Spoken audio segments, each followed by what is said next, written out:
जय Hind. All India सैनिक school entrance exam के पॉलिटी के में कुछ बेसिक कंसेप्ट लेके आई हूँ जो रिवीजन में है। ये एनडीए में भी पूछ सकते हैं, आपके एनडीए एग्जाम या सीडीएस में भी आपको ये एग्जाम क्वेश्चन पूछ सकते हैं। नेक्स्ट जो आपका आरएमसी है उनमें तो ये क्वेश्चन पूछ सकते हैं। ठीक है, फर्स्ट क्वेश्चन मैंने बनाया कॉन्स्टिट्यूशन का। कॉन्स्टिट्यूशन जब बनाने, भारत ने कॉन्स्टिट्यूशन बनाने की बात की, उससे पहले एक मिशन, एक कैबिनेट मिशन प्लान आया 1946 में। इसी कैबिनेट मिशन प्लान के अंदर जो है कॉन्स्टिट्यूएंट असेंबली को लाया गया। क्या लाया गया? Constituent assembly. यहां देखो, कॉन्स्टिट्यूएंट असेंबली जो है पहली मीटिंग, इस कैबिनेट मिशन प्लान की पहली मीटिंग 9 दिसंबर 1946 में हुई।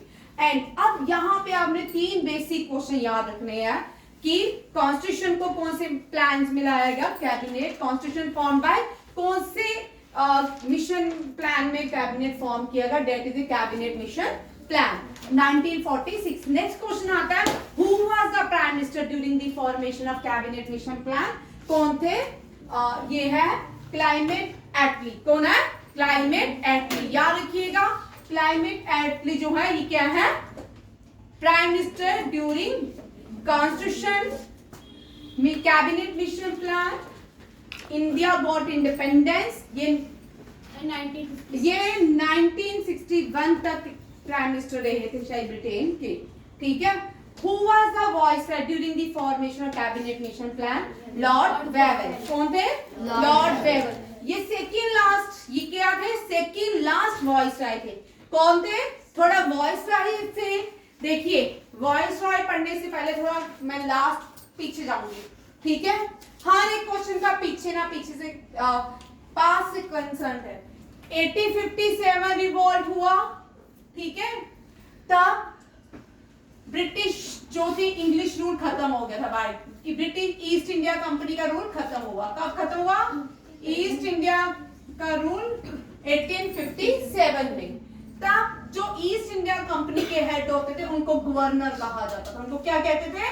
गवर्नर। और ये जो गवर्नर से इनको हटाया गया कब?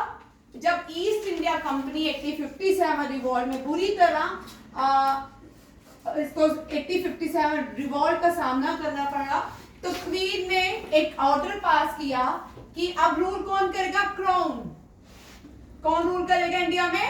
क्राउन, ताज, क्राउन। इन अब ब्रिटिश ईस्ट इंडिया कंपनी की जगह क्राउन रूल करेगा। कौन रूल करेगा? क्राउन। ये भी अब यहाँ पे इसको भी खत्म कर दिया गया, गवर्नर जनरल पोस्ट को। ठीक है, उसकी जगह 1857 रिवॉल्ट जब खत्म हो चुका तो क्राउन ने रूल किया और वॉइसरॉय आए। और कौन आए? वॉइसरॉय। और ये जो वॉइसरॉय थे लॉर्ड कैनिंग थे। कौन थे? Lord Canning. लॉर्ड, मैं बोलूंगी बीच में कोई नहीं बोलेगा। Lord Canning was the first viceroy. वहां से मार्क कर लिया सर ने क्लास में रखे पीछे वाली। ठीक है, Lord Canning was the first viceroy. इसका मतलब अगर लॉर्ड कैनिंग फर्स्ट है तो लास्ट गवर्नर जनरल कौन थे? Lord Canning. कौन थे? Lord Canning. ठीक है, अब सेकंड, अब यहाँ पे सेकंड लास्ट वॉइसरॉय कौन थे? सेकंड लास्ट वॉइसरॉय भी कौन थे? अभी हमने पढ़ा। कौन है? Lord Wavell. कौन थे? Lord Wavell. Lord Wavell. अब मिस लास्ट वॉइसरॉय कौन थे? Lord Mountbatten. Lord Mountbatten. कौन थे? Lord Mountbatten. ठीक है, ये टेबल बनाओ। आपको first viceroy, current viceroy, sorry 80 last, second last viceroy and last viceroy of India पता चल जाएंगे। वॉइसरॉय कब बने? 1857 की रिवॉल्ट जब खत्म हो गया उसके बाद ईस्ट इंडिया रूल खत्म हो गया। Abolish east India rule. और इंडिया में रूल किसने किया? क्राउन ने। किसने? क्राउन। ठीक है, ब्रिटिशर्स ने रूल किया, क्राउन ने रूल किया। और यहाँ पे पोस्ट कौन सी हाईएस्ट होगी? वॉइसरॉय की। ठीक है, after 1857 viceroy is the head of the country in India in the colonial rule. ठीक है, उसके बाद सेकंड जिसने कैबिनेट मिशन प्लान दिया, cabinet mission plan during the viceroy of Wavell. कौन थे? और यहाँ पर सुन लो, कैबिनेट मिशन प्लान जब आया भारत में वाइसरॉय कौन थे? Lord woven. ठीक है, और पहली और कैबिनेट मिशन प्लान के time prime minister of Britain कौन थे? Climate Attlee. कौन थे? क्लाइमेट एटली। ठीक है, फर्स्ट मीटिंग। अब यहाँ पे पहले मैं वीडियो बना चुकी हूँ, ठीक है, यहाँ से शुरू करती हूँ। इसी कैबिनेट, सुनिए पहले पॉइंट्स अपने कॉपी में लिखते जाओ जो मैं बोल जाऊंगी। पहले कैबिनेट मिशन प्लान हुआ, उसके नीचे लिखो कॉन्स्टिट्यूंट असेंबली। क्या बनी? Constituent assembly. इस कॉन्स्टिट्यूंट असेंबली के नीचे फ्रेमिंग की गई ड्राफ्टिंग कमेटी। क्या की गई? Drafting committee. इसी के साथ लाया गया ऑब्जेक्टिव रेजोल्यूशन। क्या लाया गया? ऑब्जेक्टिव रेजोल्यूशन, जिसको आज हम प्रियम्बल कहते हैं, जिसको आज हम क्या कहते हैं? प्रियम्बल। ठीक है, और देखो, और पहली बात अब यहाँ पे देखते हैं, यहाँ देखो कैबिनेट मिशन, कैबिनेट मीटिंग कब हुई? 9 दिसंबर 1946। इस कैबिनेट मिशन में लेड की गई कौन सी एक और असेंबली? Constituent assembly.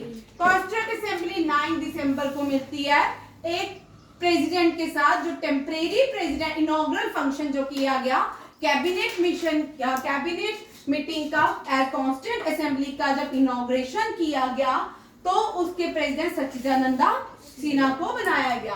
फिर 11 दिसंबर 1946 को जो permanent first constituent assembly, constitution ही कॉन्स्टिट्यूएंट, कौन सी? कॉन्स्टिट्यूएंट असेंबली के जो पहले प्रेसिडेंट बने डॉक्टर राजेंद्र प्रसाद। अब यहाँ पे क्वेश्चन आता है, ये कॉन्स्टिट्यूएंट असेंबली के लोग मीटिंग कहाँ पे की? कॉन्स्टिट्यूशनल हॉल में। Meeting was held in constitution hall. ठीक है, मीटिंग वाज हेल्ड इन, कहाँ पे मीटिंग हुई? Constitutional hall. इस कॉन्स्टिट्यूशनल हॉल को आज हम क्या बोलते हैं? Central hall. क्या बोलते हैं? Central hall of Indian parliament. Central hall of Indian parliament. Indian parliament के सेंट्रल हॉल में कॉन्स्टिट्यूशन मीटिंग हुई, ये भी याद रखिएगा। Central hall of Indian parliament. Parliament is the highest law making body. Which is the highest law making body? Parliament. Supreme Court is not the highest law making body. Supreme Court is the highest court of India. There is only one Supreme Court in India. It is in Delhi. And there are 25 high courts in India. How many high courts in India? 25. How many judges are there in Supreme Court? Supreme Court में कितने judges होते हैं? 34. कितने होते हैं? 34। ये जो जजेस होते हैं इनमें हेड जो होते हैं including chief justice of India भी होते हैं। चलिए, यहाँ तक समझ आया सबको? ये टॉपिक डियर रक्षित नहीं आना? शरद, पहले क्या बनी? पहले कैबिनेट मिशन प्लान। इसी मिशन प्लान को लेड करके क्या बनाएगी? Constituent assembly. कॉन्स्टिट्यूएंट असेंबली पहली बार कब मिली? 9 दिसंबर। और इनॉग्रल प्रेसिडेंट कौन बनाएंगे? सच्चिदानंद सिन्हा। फिर 11 दिसंबर 1946 को प्रेसिडेंट कौन बनाएंगे? ये मीटिंग कहाँ पे हेल्ड हुई? कॉन्स्टिट्यूशन हॉल में। कहाँ पे? इसी कॉन्स्टिट्यूशन हॉल को आज क्या कहते हैं? और ये जो पार्लियामेंट है भारत का, अब ये ओल्ड पार्लियामेंट हो गया। क्या हो गया? Old parliament. अब इस ओल्ड पार्लियामेंट का नाम क्या रखा गया है? संविधान सदन। क्या है? संविधान सदन। What is the new name of old parliament? ये भी क्वेश्चन आ सकता है। संविधान सदन। ठीक है, ये भी इंपॉर्टेंट। संविधान सदन क्या बोलेंगे? संविधान सदन। इसी कॉन्स्टिट्यूएंट असेंबली के अंदर अब यहाँ पे आ जाओ। ठीक है, इसी कॉन्स्टिट्यूएंट असेंबली के अंदर ड्राफ्टिंग कमेटी बनाएगी। क्या बनाएगी? Drafting committee. ये जो ड्राफ्टिंग कमेटी थी, अब ये ड्राफ्टिंग कमेटी किसके लिए बनाएगी? Framing of constitution, framing of Indian constitution. Drafting committee किसके लिए बनाएगी? फ्रेमिंग। किसकी framing? Framing of Indian constitution. Indian constitution की फ्रेमिंग के लिए क्या बनाया गया? Drafting committee. क्या बनाया गया? फ्रेम होता है बनाना। हमारी बॉडी को कौन बना, मसल्स हैं हमारी बॉडी में, ऑर्गन्स हैं, इसके लिए एक फ्रेम है ना हमारी बॉडी में, क्या है वो, स्केलेटन। बिना स्केलेटन के हमारी बॉडी हो सकती थी? नहीं तो हम वो उसकी तरह होते जो स्लाइम खेलते हैं बच्चे, है ना। हमारी बॉडी का स्केलेटन ही नहीं होता तो कैसे दिखती, है ना। ठीक है, drafting committee framing of Indian constitution. इसी ड्राफ्टिंग कमेटी के जो हेड आते हैं बी आर अम्बेडकर। कौन है B R Ambedkar? Who was B R Ambedkar? B R Ambedkar was the architect of Indian ICD, Indian Constitution.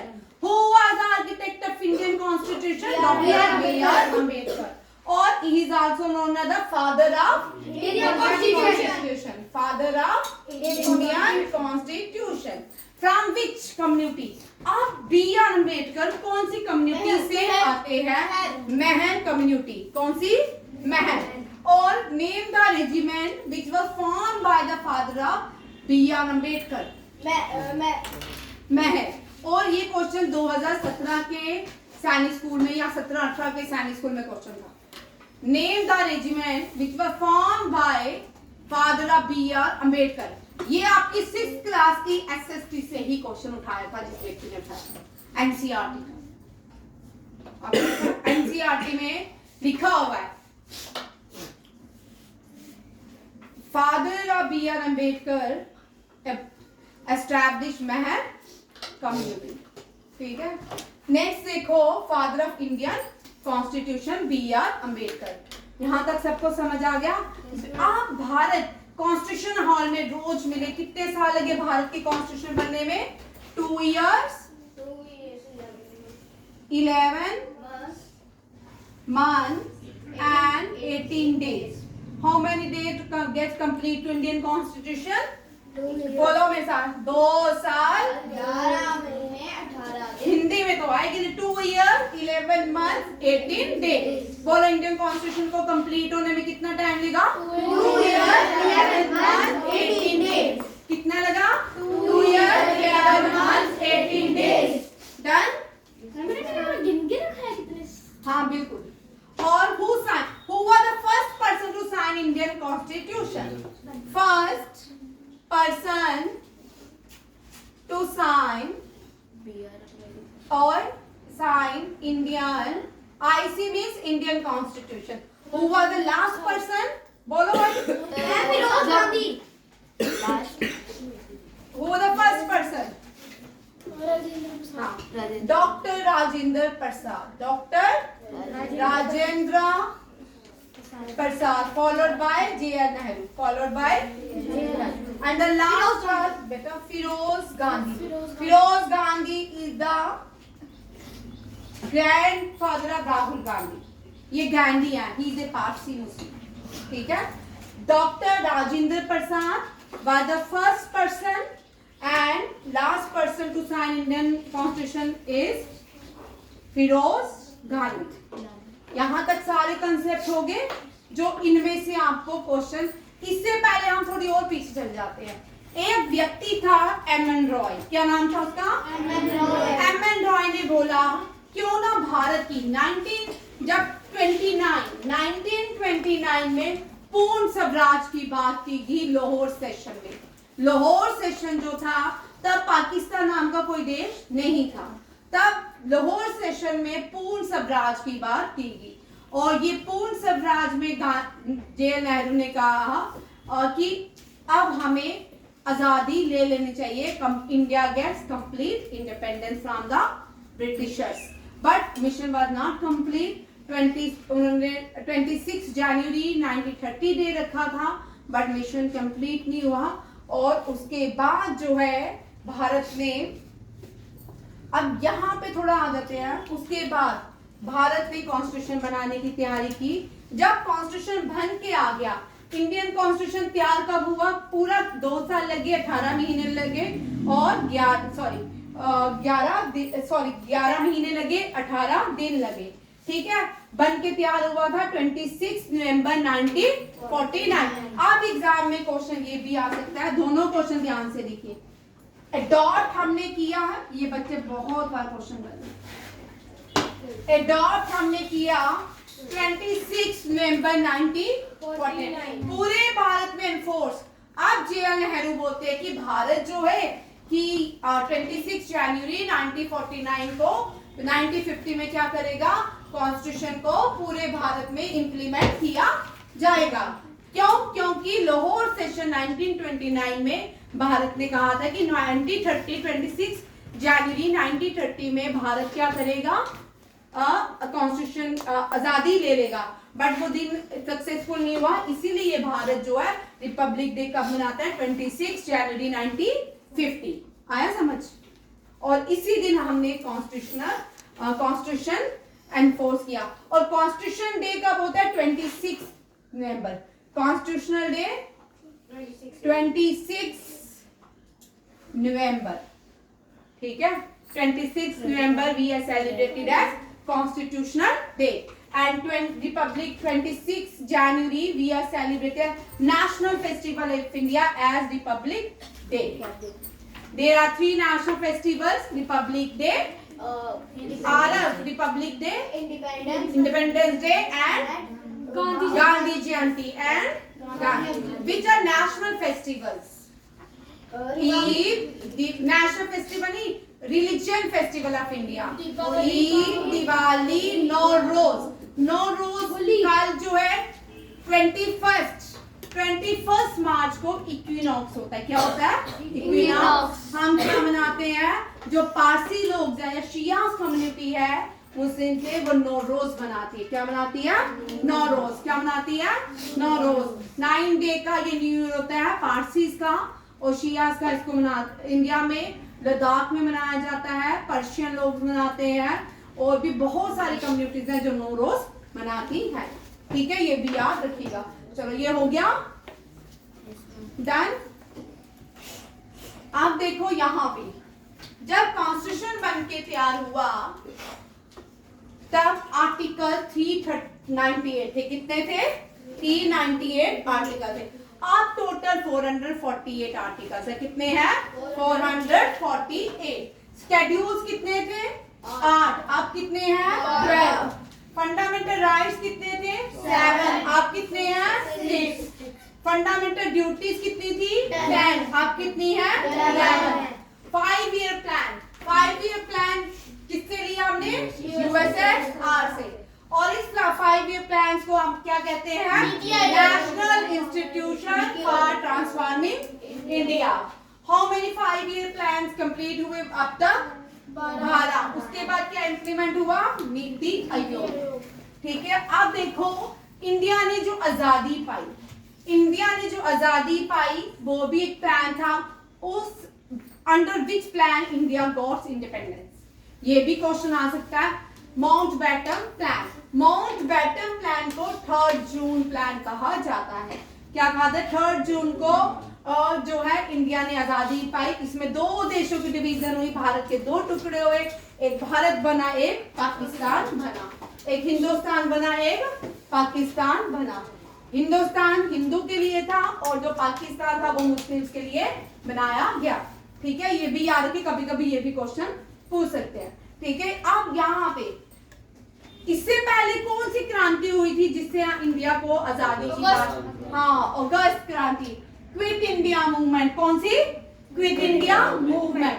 Quit India movement ये भी आप कर सकते हो। ठीक है, quit India movement. Quit India movement जो हुई 1940 से की, और इसको अगस्त क्रांति कहा जाता है। क्या कहा जाता है?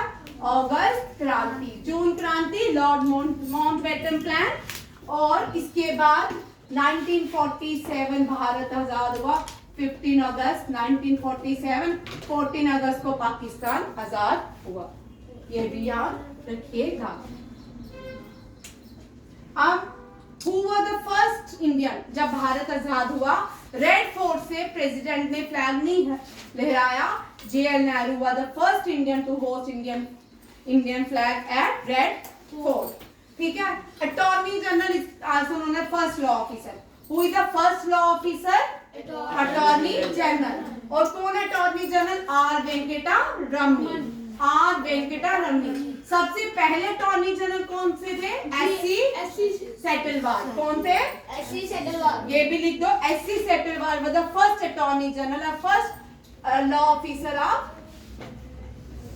एससी सेटलवाल। और ये फर्स्ट लॉ मिनिस्टर कौन थे? B.R. Ambedkar. First law officer is also known as attorney general of India. Controller audit general, ये करंट क्वेश्चन है, ये सारे करंट अफेयर के हैं, ये करंट अफेयर के क्वेश्चन मैंने इसमें डाले। किसके? करंट अफेयर्स लिखो ऊपर, जब ये लिखोगे करंट अफेयर्स लिखिए। कंट्रोलर ऑडिट जनरल, इनको भी प्रेसिडेंट अपॉइंट करता है, इनको भी प्रेसिडेंट प्राइम ये जो है ना, ये इंटरनेशनल कोर्ट ऑफ जस्टिस के मैंने प्रेसिडेंट लिखे, ठीक है। International court of justice, international court of justice का हेडक्वार्टर कहाँ पे है अरमान? कौन? नीदरलैंड्स। हाँ, द हेग नीदरलैंड। कहाँ पे है? बोल भाई, इंटरनेशनल कोर्ट ऑफ जस्टिस का हेडक्वार्टर कहाँ पे है? हाँ, द हेग नीदरलैंड, ठीक है। और उसके न्यू जो जज बने हैं वो जज नवाफ सलाम है, लेबनान के हैं ये, नवाफ सलाम, बैठ लीजिए, ठीक है।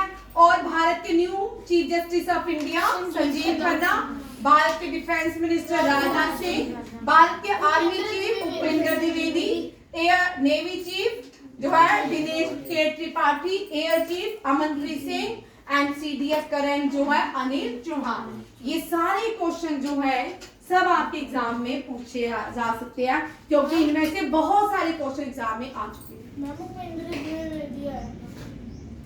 आरएमएस के पेपर में आया था, ठीक, आरएमएस के पेपर में, ठीक है, ठीक है। ये सारे क्वेश्चंस लिखिए, अभी के अभी टेस्ट होगा, याद करिए। थैंक यू, जय हिंद।